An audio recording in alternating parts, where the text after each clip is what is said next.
Luke 23. Then the whole assembly rose and led him off to Pilate, and they began to accuse him, saying, "We have found this man subverting our nation. He opposes payment of taxes to Caesar and claims to be Messiah, a king." So Pilate asked Jesus, "Are you the king of the Jews?" "You have said so," Jesus replied. Then Pilate announced to the chief priests and the crowd, "I find no basis for a charge against this man." But they insisted, "He stirs up the people all over Judea by his teaching. He started in Galilee and has come all the way here." On hearing this, Pilate asked if the man was a Galilean. When he learned that Jesus was under Herod's jurisdiction, he sent him to Herod, who was also in Jerusalem at that time. When Herod saw Jesus, he was greatly pleased, because for a long time he had been wanting to see him. From what he had heard about him, he hoped to see him perform a sign of some sort. He plied him with many questions, but Jesus gave him no answer. The chief priests and the teachers of the law were standing there, vehemently accusing him.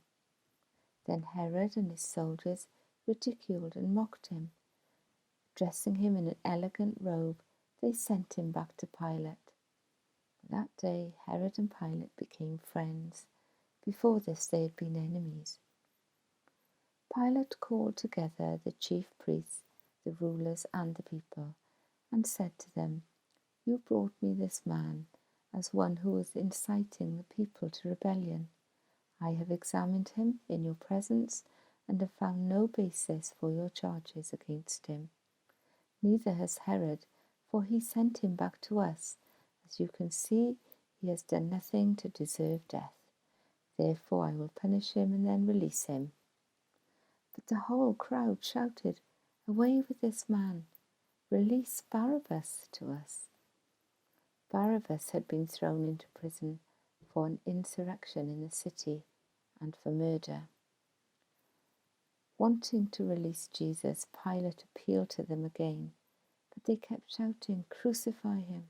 Crucify him!" For the third time he spoke to them. "Why? What crime has this man committed? I have found in him no grounds for the death penalty. Therefore I will have him punished and then release him." But with loud shouts they insistently demanded that he be crucified, and their shouts prevailed. So Pilate decided to grant their demand. He released the man who had been thrown into prison for insurrection and murder, the one they asked for, and surrendered Jesus to their will. As the soldiers led him away, they seized Simon from Cyrene, who was on his way in from the country, and put the cross on him and made him carry it behind Jesus. A large number of people followed him, including women who mourned and wailed for him. Jesus turned and said to them, "Daughters of Jerusalem, do not weep for me. Weep for yourselves and for your children. For the time will come when you will say, 'Blessed are the childless women, the wombs that never bore, and the breasts that never nursed.' Then they will say to the mountains, 'Fall on us,' and to the hills, 'Cover us.' For if people do these things when the tree is green, what will happen when it is dry?" 2 other men, both criminals, were also led out with him to be executed. When they came to the place called the Skull, they crucified him there, along with the criminals, one on his right, the other on his left. Jesus said, "Father, forgive them, for they do not know what they are doing." And they divided up his clothes by casting lots. The people stood watching, and the rulers even sneered at him. They said, "He saved others.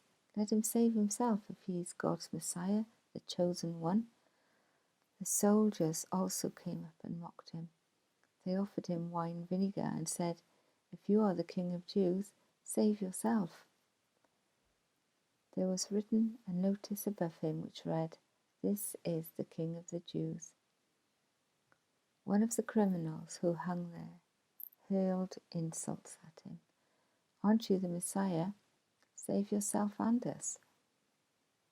But the other criminal rebuked him. "Don't you fear God," he said, "since you are under the same sentence. We are punished justly, for we are getting what our deeds deserve. But this man has done nothing wrong." Then he said, "Jesus, remember me when you come into your kingdom." Jesus answered him, "Truly I tell you, today you will be with me in paradise." It was now about noon, and darkness came over the whole land until 3 in the afternoon, for the sun stopped shining, and the curtain of the temple was torn in two. Jesus called out with a loud voice, "Father, into your hands I commit my spirit." When he said this, he breathed his last. The centurion, seeing what had happened, praised God and said, "Surely this was a righteous man."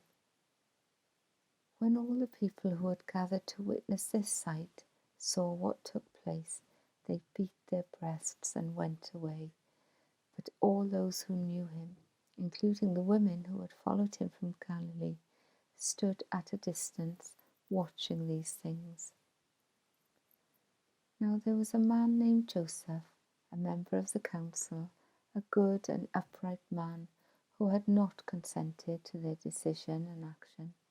He came from the Judean town of Arimathea, and he himself was waiting for the kingdom of God. Going to Pilate, he asked for Jesus' body. Then he took it down, wrapped it in linen cloth, and placed it in a tomb cut in the rock, one in which no one had yet been laid.